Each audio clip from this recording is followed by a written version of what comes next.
Assalamualaikum warahmatullahi wabarakatuh.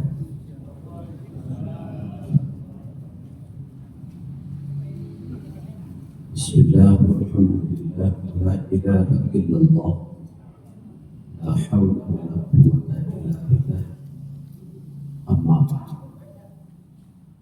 A'udzu billahi minasy syaithanir rajim. Bismillahirrahmanirrahim. Inna a'tainaka al-kautsar fasholli li rabbika wanhar. Inna syani'aka huwal abtar. Pada kajian ini kita bahas surah pendek dan kita sudah hafal semua. Sering baca di dalam sholat. Kautsar. Jadi kategorinya Farqul Lisman Kautsar Jadwal Asri.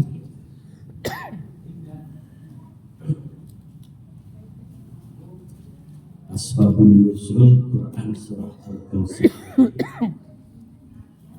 Ada dua riwayat. Riwayat yang pertama, saat Rasulullah berkumpul, Rasul sambil duduk tertidur, sambil duduk begini.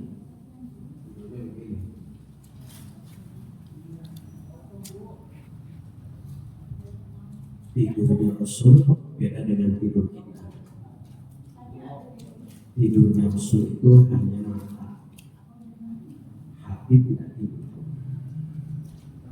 Kalau kita malam tidurnya itu selain tidur. Tidur kayaknya nawar sementara habis.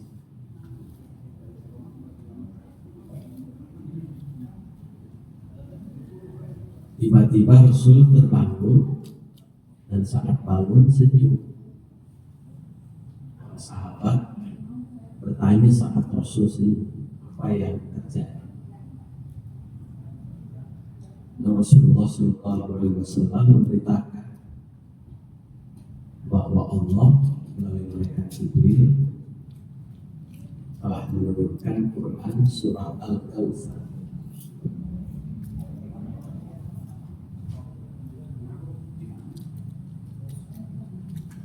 Al-Kautsar itu maknanya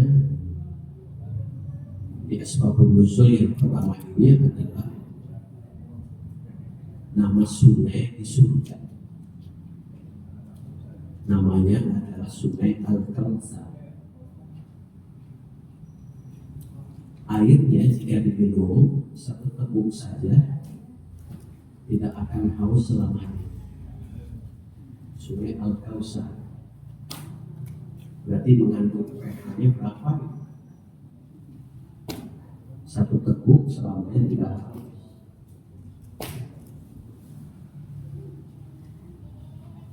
Riwayat yang pertama, riwayat yang kedua,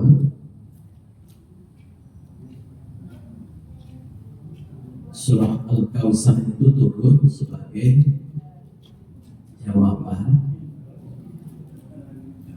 atas hinaan orang-orang kafir Quraisy kepada Rasulullah. Hinaannya adalah karena Rasulullah SAW memiliki anak laki-laki di usia balita meninggal semua, sehingga anak perempuan semua.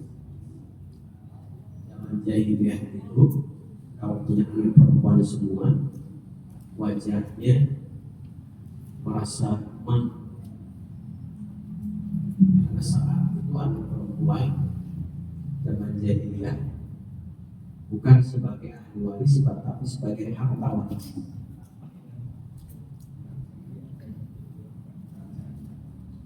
Jadi kalau punya anak perempuan ketika orang tuanya meninggal dunia maka diwariskan kepada anak laki-laki, termasuk ibu kandungnya diwariskan kepada anak laki-laki. Sehingga saat itu sebelum Quran turun, kalau suami atau bapak meninggal dunia, ibunya itu boleh digauli oleh anak laki-laki. Saat itu sebelum Quran turun, maka dihina Rasulullah. Sehingga al-abtar itu Rasul dianggap keturunannya terputus karena tidak ada yang melanjutkan, anak laki-lakinya meninggal dunia sendiri. Maka untuk menghibur baginda Rasulullah SAW itu turun Quran surah Al-Kautsar menjawab bahwa anak perempuan itu disebut Al-Kautsar, nikmat yang paling banyak. Sehingga yang terputus itu bukan keturunannya, tetapi yang terputus adalah orang yang membenci Rasul, maka terputuslah rahmat dari Allah. Itu al-abtar. Itu makna yang kedua. Sehingga kalau bapak punya anak perempuan itu disebut al-kautsar, nikmat yang banyak.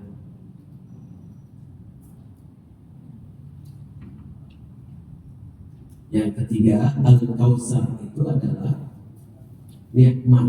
Nikmat itu sesuatu yang membahagiakan, baik dunia maupun akhirat. Ulama membagi nikmat itu menjadi 5.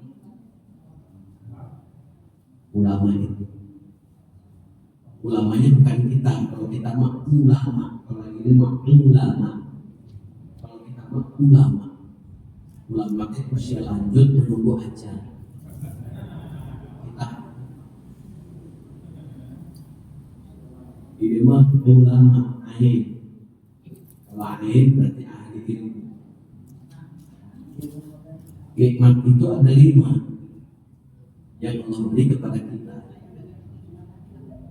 Satu yang disebut nikmat fitriyah. Nikmat fitriyah artinya nikmat bawaan, sunnatullah. Seperti dari mulai ujung rambut sampai ujung kaki itu sunnatullah, bawaan. Orang tua kita tidak pernah memikirkan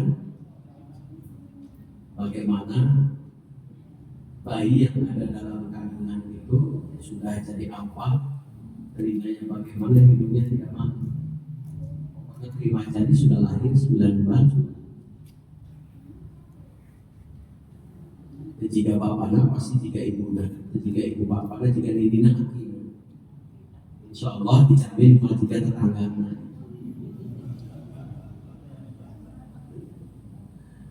Jika tetangganya pasti kayak menyimpan saham.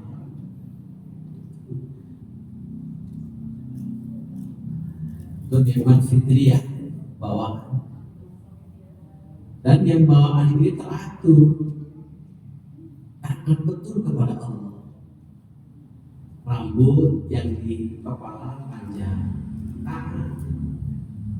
Di alis tidak pernah panjang. Di bulu mata tidak pernah panjang. Hidung bulunya tidak pernah melewati kumis. Kumis tara panjang ke handap, jenggot panjang, bulu dada sakit itu, bulu kelek sakit, bulu heuheuh sakit itu.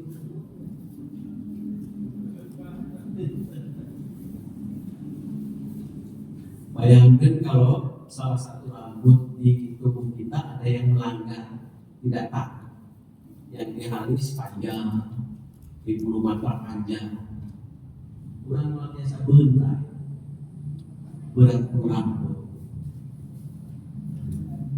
Di bulu heuheuh panjangan,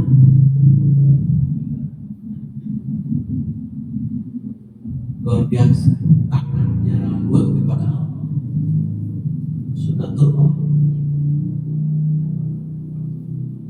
Dan kita juga tidak pernah mendamaikan kedua tangan gara-gara kita jalan tangan kiri kanan pasnya. Koyok kapayuk dua nana. Jalan udah tiga pampir dua nana kapayuk. Atau setelah kita buang air besar, tangan kiri nadakan angin besar. Tangan kanan angin. Siapa udah kesiannya? Jadi luar biasa, Masya Allah. Tangan, jantung bergerak terus walaupun kita tidur.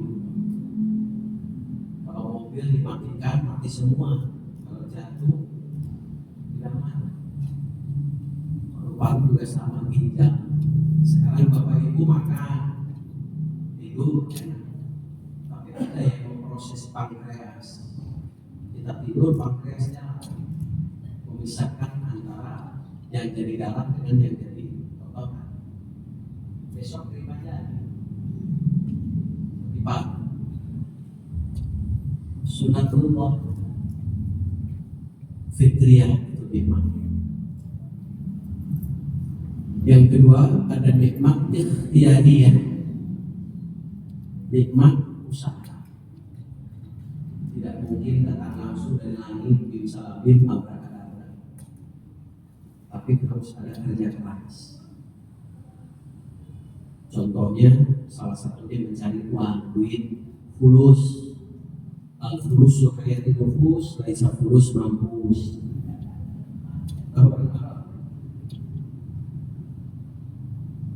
Itu ikhtiyariyah, itu harus ada pakai sabar, ada usaha.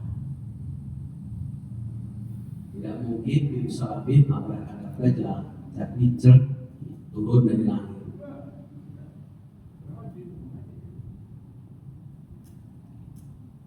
Makanya ketika Sa'labah berdoa terus ditegur oleh Rasul, suruh usaha berkembang biak.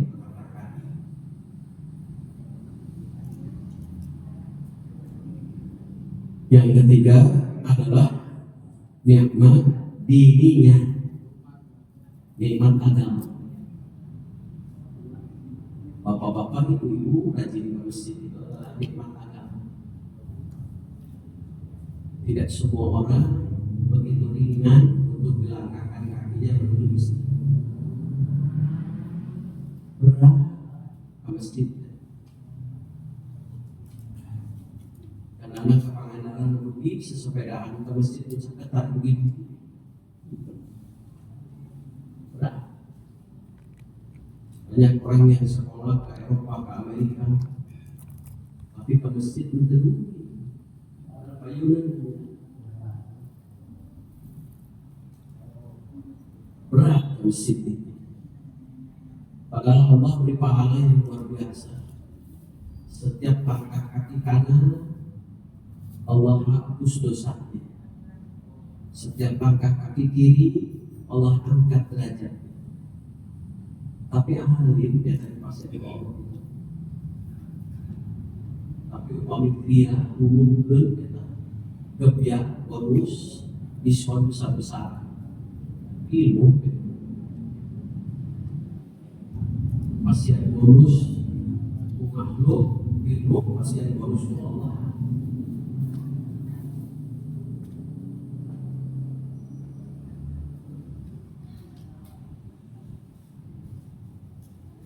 Sudah saat tidak pernah putus dari masjid, padahal jarak rumah ke masjidnya kurang lebih berjumlah perjalanan 4 jam.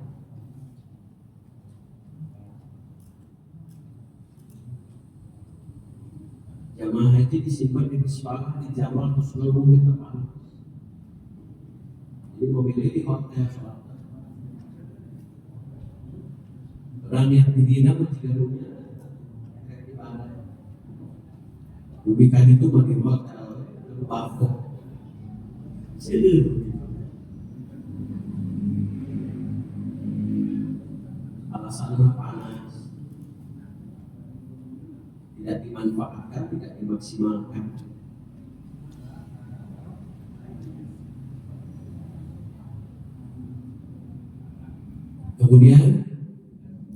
Yang keempat ada nikmat ukhrawiyah. Orang yang menanam kebaikan di dunia maka akan panen di akhirat. Karena kunci keselamatan dunia akhirat itu adalah amal soleh. Setelah Rasul menerima Quran surah At-Tahrim ayat 6, ya ayyuhalladzina amanu wa anfusakum wa ahlikum nar. Jaga dirimu dan keluargamu dari api neraka. Rasul setiap saat mengingatkan, memberikan nasihat kepada keluarganya. Sering-sering dan selalu semangat berbuat dan menyebarkan kebaikan. Allah sebut amal soleh. Jadi Rasulullah menanamkan kebaikan.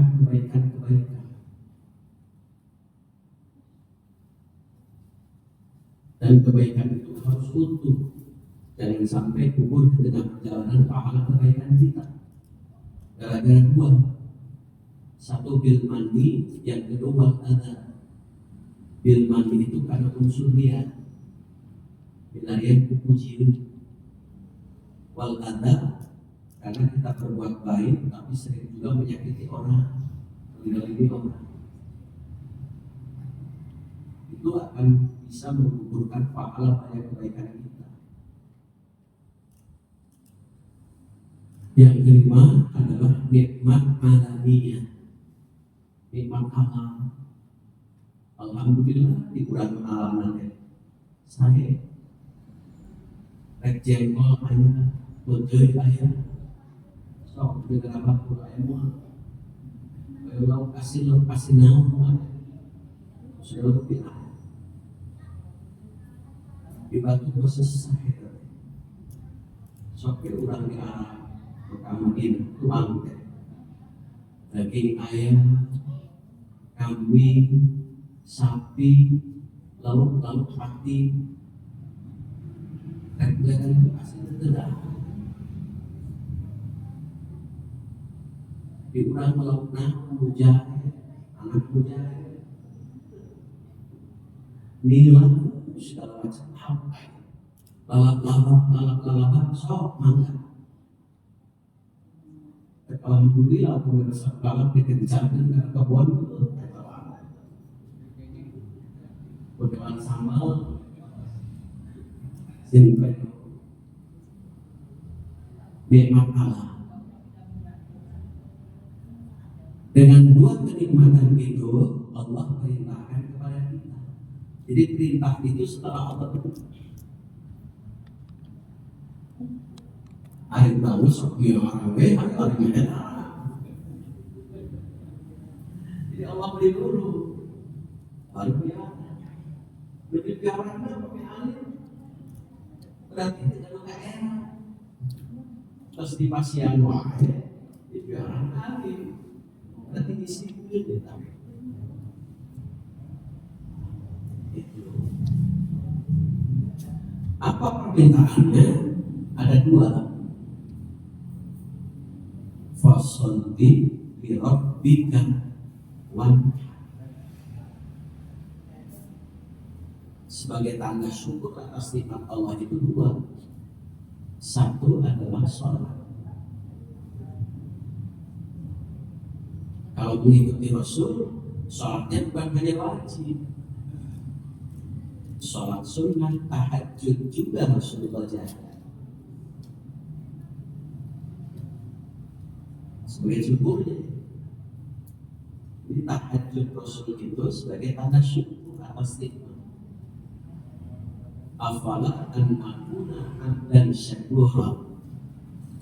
Apakah saya salah rajin tahajud itu sebagai hamba Allah yang syukur? Itu yang pertama. Sholat tahajud bukan hanya wajib. Sholat tahajud itu hiburan. Enggak takut tiru, tapi setengah opat deh. Kayak begini harus kita tahu.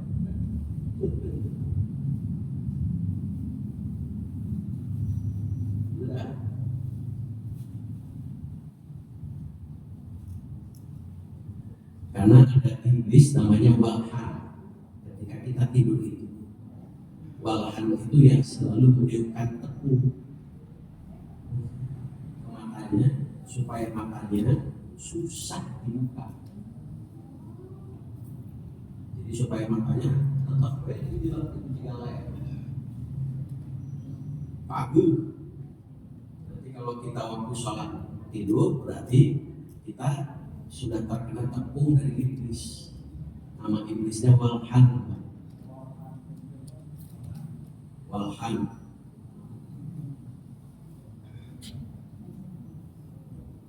Yang kedua, wanhan. Tafsirnya berbeda, yaitu kurban.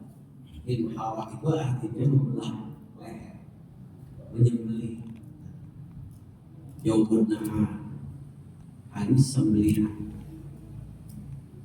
Abu Hanifah mendudukkan lafaz fasolli dengan wanhar itu sama, bentuknya fi'il amr. Sholat wajib, kurban pun wajib. Kata Abu Hanifah, wajib bagi yang mampu. Lalu Abu Hanifah memberikan indikator mampunya itu saat tanggal 10, 11, 12, 13 jika nafal sani. Kalau nafal awal nanti sampai tanggal 12, maka dia punya uang 200 dirham. 1 dirham itu sama dengan 2,975 gram perak. Uang cicit dari supaya sekambil yang tangan kilogram kali 200 berarti 600 gram. 1 gram perak itu kita rata-ratakan 50.000. Kalau 50.000 kali 600, 3 juta. Orang yang punya uang 3 juta tidak ada kebutuhan lain yang tidak mengganggu kebutuhan hidupnya, maka dia sudah disebut wajib kurban. Yang punya uang 3 juta aman kan udah kurban.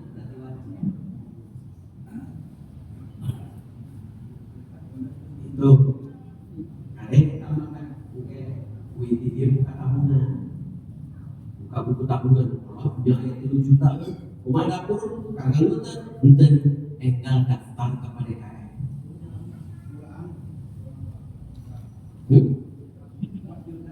Tuh, kan 3 juta yang wajib. Berarti kita mulai kami 3 juta. Yang punya uang 3 juta wajib.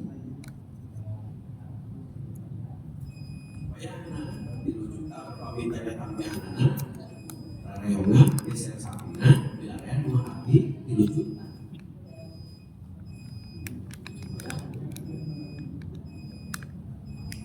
Puluh hiji. Itu Abu Hanifah. Karena mendudukan lafaznya.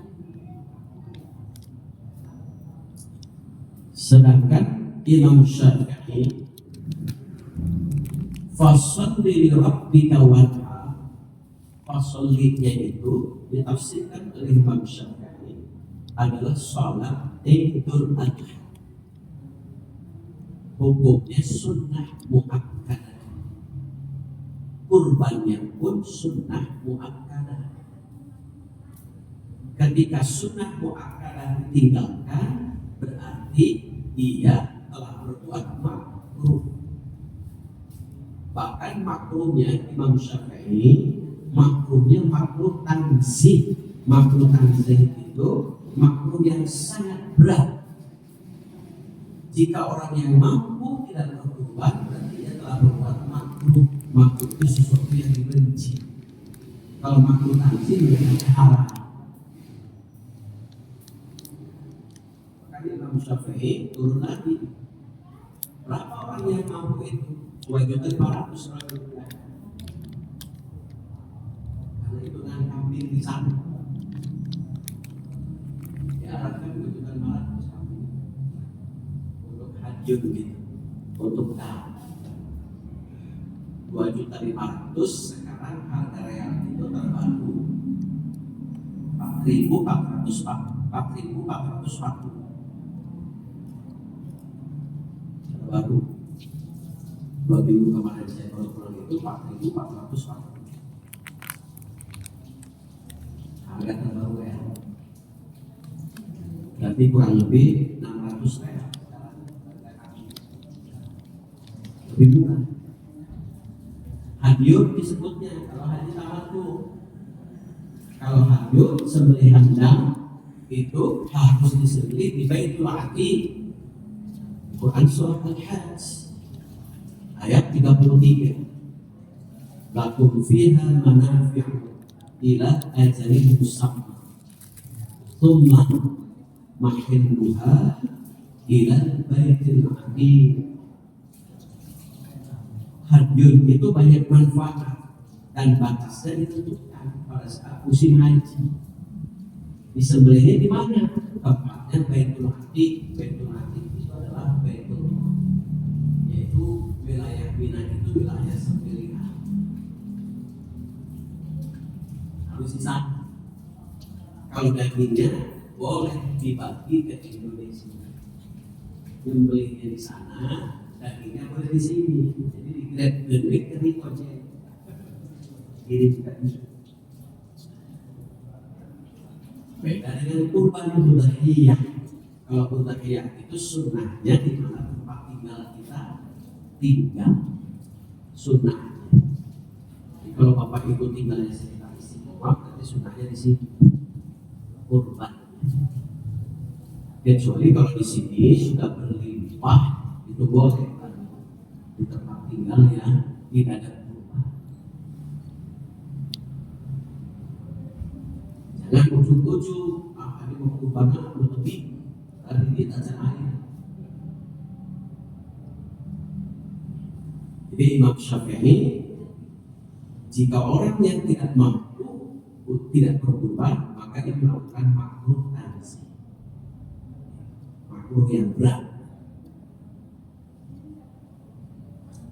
Sedangkan Imam Malik wajib bagi yang mampu.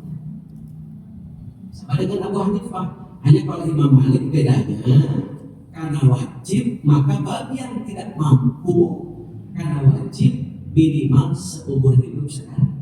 Kalau yang tidak mampu, kalau yang mampu berarti setiap tahun sekali.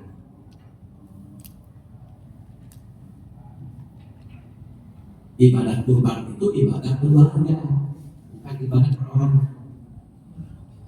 Hadisnya dari Aisyah radhiyallahu anha dari ayatnya Ayub bahwa Rasulullah sallallahu alaihi wasallam di zamannya itu berkurban, kurban itu kurban keluarga. Sehingga Rasulullah menyembelih itu doanya selalu Allahumma hadza minka. Ya Allah, ini hewan kurban nikmat dari Engkau. Wa ilaika, dan digunakan untuk beribadah kepada Engkau. Fataqabbal minni wa ahli baiti wa ummati. Ini hewan kurban dari Engkau, untuk Engkau. Terimalah hewan kurban ini dariku dan keluarga serta umat. Disebutlah berdasarkan hadis ini, maka ibadah kurban itu ibadah keluarga. Jadi kalau pasnya suami istri, ayo nanti bapak, hari mama kira tuntutan kurban gara-gara nami. Pasnya toswe nami keluarga, kepala keluarga sah. Nanti mencinta minni atau bin kalau mewakilkan mencinta ke orang lain, min si A wa ahli baitihi wa ahli baitihi, dan keluarga besarnya. Kalau keluarga besar, baik yang masih hidup maupun yang sudah wafat. Karena kalau mengkhususkan nama yang wafat, resikonya besar. Resikonya apa? Kalau menurut Imam Syafi'i, kurban atas nama orang yang meninggal dunia boleh, tetapi tidak boleh mengambil sedikit pun dari dagingnya. Jatahnya tidak boleh mengambil. Jadi kalau mau makan itu harus dari hewan kurban tetangga. 100% dia sedekah. Tidak ada sepertiganya. Kalau Imam Syafi'i, kalau Abu Hanifah boleh jika ada wasiat dan tidak boleh untuk diambil jatahnya. Kalau tidak ada wasiat, nggak usah. Nah, kemana bapak, mama wasiat kita? Ada pada ayat. Kau nanti ada disebut. Jadi sebagus itu. Imam Malik juga sama, jika ada wasiat hanya Ahmad bin Hanbal boleh atas nama yang meninggal dunia dan boleh mengambilnya. Saya biasanya Imam Syafi'i, tapi supaya saya dapat jatah ya sudah saya pindah saja ke Ahmad bin Hanbal. Dan korek itu. Nah oleh karena itu yang aman itu doa dari Rasulullah. Allahumma hadza minka wa ilaika wa taqabbal minni wa ahli baiti wa ummati. Kalau sekarang ummatinya tidak usah disebut. Bismika Allah, bismillahirrahmanirrahim, Allahu akbar. Allahumma hadza minka ya Allah. Ini hewan kurban, rizki nikmat dari Engkau, wa ilaika, dan untuk ibadah kepada Engkau, fa taqabbal, terimalah hewan penyembelihan hewan kurban ini dariku dan keluarga besar. Di seorang muslim karena wasiat pesan dari Ismail alaihissalam.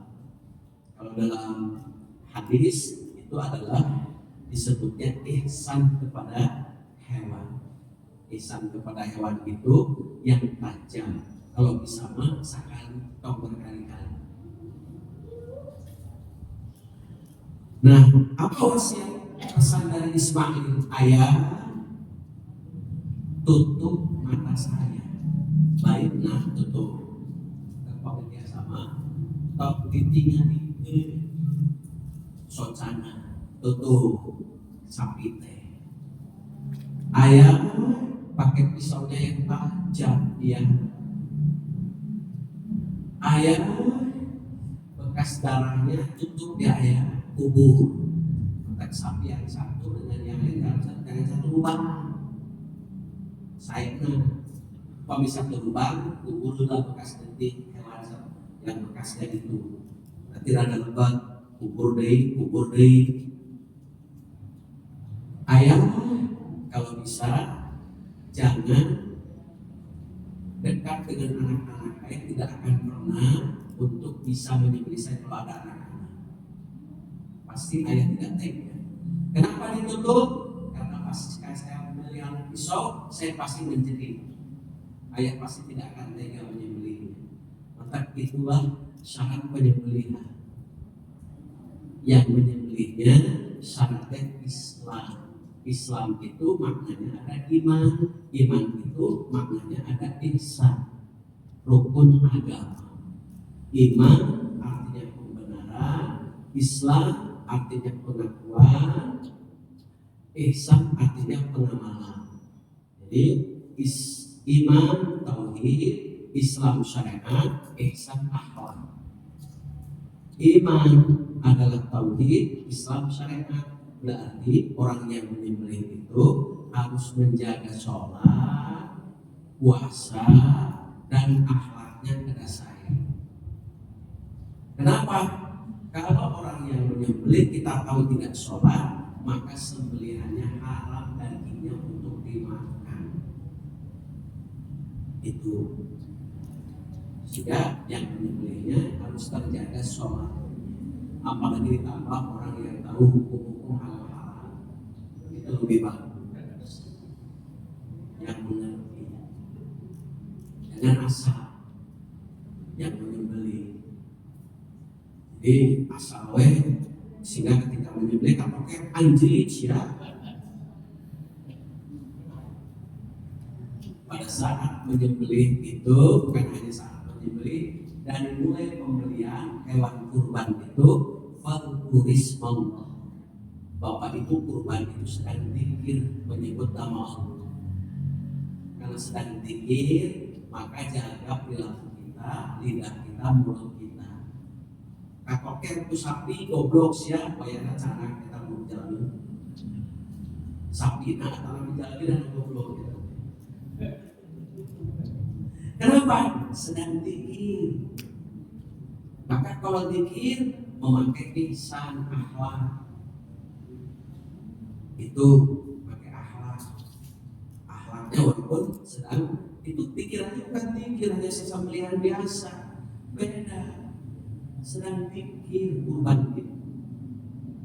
Jadi zikirnya ila ajalin musamma, ditentukan waktunya dari mulai fasalli li rabbika wanhar, setelah ba'da sholat Id sampai nafas awal, berarti sampai tanggal 12 sebelum maghrib. Kalau nafas sani berarti tanggal 13 sebelum maghrib. Quran surah Al-Baqarah ayat 202. Wadhkurullaha fi ayyamin ma'dudah. Zikir kepada Allah itu sudah ditentukan waktunya. Sedang zikir kurban itu. Ini kadang-kadang kurban dianggapnya biasa, bukan zikir. Sehingga dia kadang-kadang itu soal tauhid. Maka Imam Malik menafsirkan maka dalam sa'atun walam yudhahi fala yaqra'anna musalla. Barang siapa yang Allah berikan kemampuan untuk beli hewan kurban, dia mampu, tidak punya niat untuk kurban, jangan mendekati sholat Idul Adha.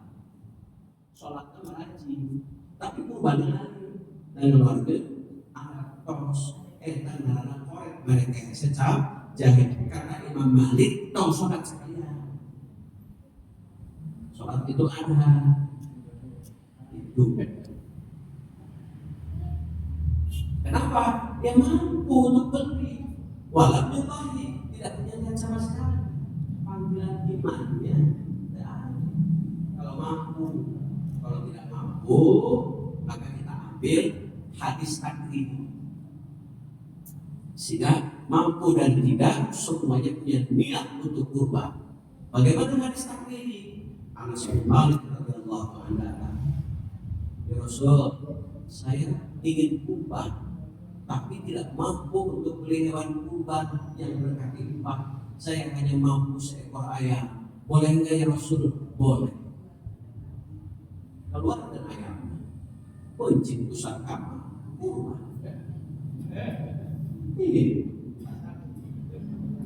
Bila datang lagi ya Rasul, saya tidak punya uang, hanya mampu untuk beli 1 kilo daging. Boleh? Boleh. Hadis takdir ini sebagai rujukan bukan untuk kurban, tetapi sedekah infak kurban. Sehingga bagi yang tidak kurban karena sebab uangnya kurang, maka semua orang mampu untuk berkurban. Semangat kurban dengan cara apa? Sedekah atau infak kurban. Sedekah untuk PKM, saya tidak mampu beli 1 kilo daging, mampu sendiri bala-bala, kirim sendiri bala-bala. Sedekah kurban. Saya tidak mampu seperti bala-bala, bukan doa, artos 50.000, artos 50.000, kanggo operasional. Sehingga uang operasional itu tidak mesti dari orang yang kurban, boleh dari infak kurban. Hadis takdiri dari perbuatan Anas bin Malik radhiyallahu anhu dan perbuatan Bilal yang disetujui oleh Rasulullah sallallahu alaihi wasallam. Semua orang tidak ada yang tidak punya niat kurban, bertahap, gelanganan sesuai kemampuan. Tahun ini mampunya untuk sedekah dengan sapiring bala-bala, ditambah lontong dan ditambah kebunan. Bala-bala itu sedekah, itu sedekah kurban. Ada ma'ar kasus 10.000, mangga. Tegalu acis, tegalu bala-bala, mangga tenaganya. Tegalu pesona sok keluarga. Namun ini saya punya pisau bolok untuk menyembelih hewan. tapi jangan. Ada pemampuan kurban di sumpah-sumpah, baik dari nantong. Tidak saling kita. Jadi luar biasa, Masya Allah. Kita mau pilih yang mana? Asal senangnya. Bahkan Ahmad bin Hanbal terakhir, karena kurban itu dihukumi wajib, kata Ahmad bin Hanbal, boleh hutang asal mampu untuk bayarnya.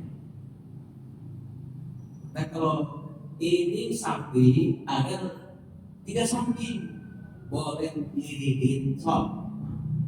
Bayar tapi hutangnya, tak penyakit hutang besok sesama ya. Bayar. Boleh ketika ada donatur, boleh siapa yang mau kurban sok dipanggil setin sapi kehalaan. Boleh diriin, boleh nanti bulan apa bayar. Itu sampai lupa. Itulah wanha. Kenapa? Inna syari'aka wal abtar. Orang yang tidak mengikuti Rasulullah al-abtar, terputus rahmatnya. Dianggap kalau orang yang mampu tidak kurban berarti sudah mengabaikan sunnah Rasulullah. Orang yang mengabaikan sunnah Rasul berarti al-abtar, terputus rahmatnya, keberkahan. Itu dosa itu tamat al-dosa. Keutamaannya mengambil dari hadis dari Aisyah radhiyallahu anha sama, yaitu amalan yang sangat Allah cintai pada saat hari raya Idul Adha adalah amalan untuk memotong kambing atau hewan kurban. Itu yang pertama. Kenapa? Karena tanduknya, pupuknya nanti akan menghampiri kita. Dalam hadis yang sanadnya kurang sahih, suatu saat akan menjadi kendaraan. Kemudian setiap bulu dari hewan kurban itu satu kebaikan. Setiap rambutnya satu kebaikan. Setiap giginya satu kebaikan. Setiap kulitnya satu kebaikan setiap 1 senti. Berarti lahum fiha khairun dalam Quran surah Al-Hajj. Hewan kurban itu melimpah kebaikan. Maka bagi orang yang beriman meyakini akan itu Quran dan hadis-hadis pasti akan terpanggil untuk melakukan menambahkan kurban sama dengan haji. Haji koyong-koyong tapi namun yang mual. Koyong kurban tapi action mual. Mantap di ayeuna upami biasa ayat tabungan khusus kurban. Supaya apa? Niatnya sudah mulai dari sekarang. Sehingga seperti Jawa Timur yang ditayangkan pada saat tahun kemarin, satu rumah sekampung kurban semua. Akhirnya kurban coba. Kurang jangan kalau ingon-ingon kita setiap rumahnya punya ingon-ingon. Padahal pagi kalau ingon itu pemongan baru. Jalan di komplek, di lembur, maka caranya ingon-ingon naon. Nah, itu ingon-ingon khusus nabungnya jangan dipegang sendiri, pegang ke batu sehingga nyaman diisi, dipegang dari ramah. Aduh, betulnya orang menuju teori acara gila, kita mampu. Itu caranya. Mudah-mudahan Allah memberikan kemudahan, kelancaran, dikuaskan disiplinan dan dimudahkan. Mangga jadi ditaruh. Mangga Haji. Assalamualaikum warahmatullahi wabarakatuh. Waalaikumsalam. Selama ini Pak, ya, kurban itu kan dikelola oleh panitia. Ya. Doanya Pak, doa jangan sesuai dengan Rasul Pak. Seperti apa? Karena di ujung-ujung doa itu dikala kita menyembelih itu